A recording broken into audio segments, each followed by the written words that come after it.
plus j'avance dans ce voyage et plus les bâtiments sont grands et plus il y a de monde.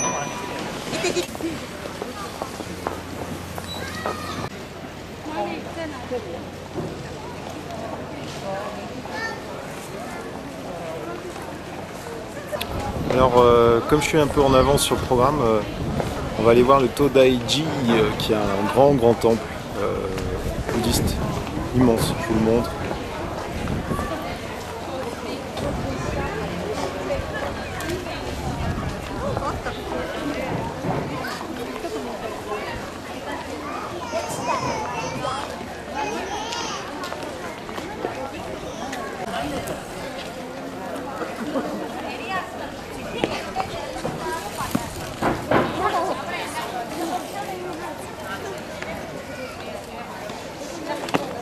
Si je viens de filmer ces Indiens, c'est pas par hasard, je vous expliquerai plus tard pourquoi.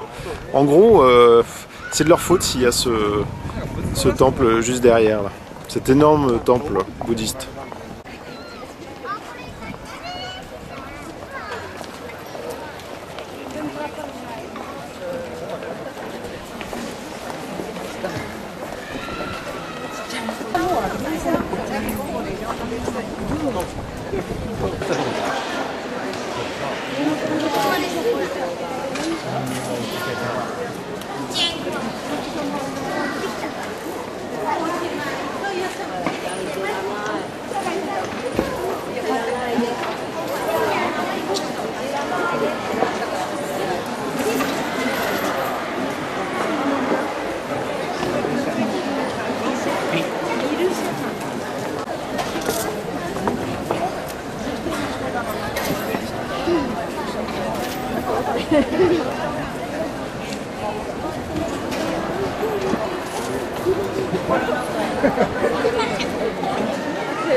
Ah, bon, si en effet on fait abstraction du monde, c'est très très imposant, c'est assez beau.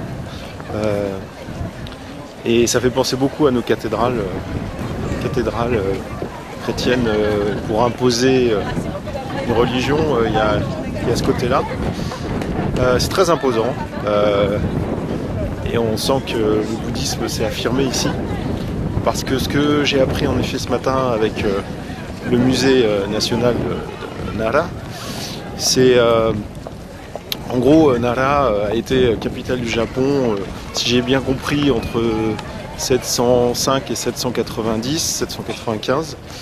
Et c'est à ce moment-là que, alors que ça a duré que 75 ans, que le bouddhisme a commencé vraiment à s'intégrer dans la culture japonaise à tel point que les divinités Shinto qui ne se représentaient pas jusqu'alors, on n'en faisait pas l'image, c'était des êtres invisibles, et bien à partir de l'influence bouddhiste, donc de cette époque Nara, c'est à partir de cette époque donc que des divinités Shinto ont été reproduites en statue ou en image. Voilà, donc là je fais mon intéressant. Et donc c'est pour ça que c'est un lieu fort intéressant pour tout ce qui est bouddhisme. Pour ceux que ça intéresse, venez à Nara, surtout.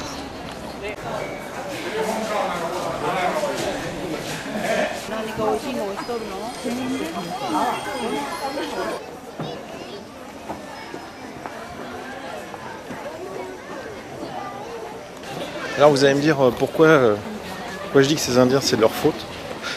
C'est vrai que j'ai pas répondu à cette question. Maintenant ça semble peut-être évident.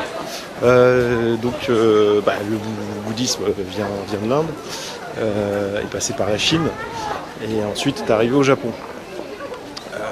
Ça a suivi un peu, je pense, j'imagine, la route de la soie. Et d'ailleurs dans le musée, tout à l'heure, il y avait plein d'objets chinois qui se retrouvaient là, des objets de cuisine, des cloches, tout ça en bronze, datant de, je crois que c'était 500, 700 après Jésus-Christ. Et donc voilà la réponse. Donc en voyant ces Indiens, c'était marrant, sur les très grandes marches de ce temple, je dis la boucle est bouclée.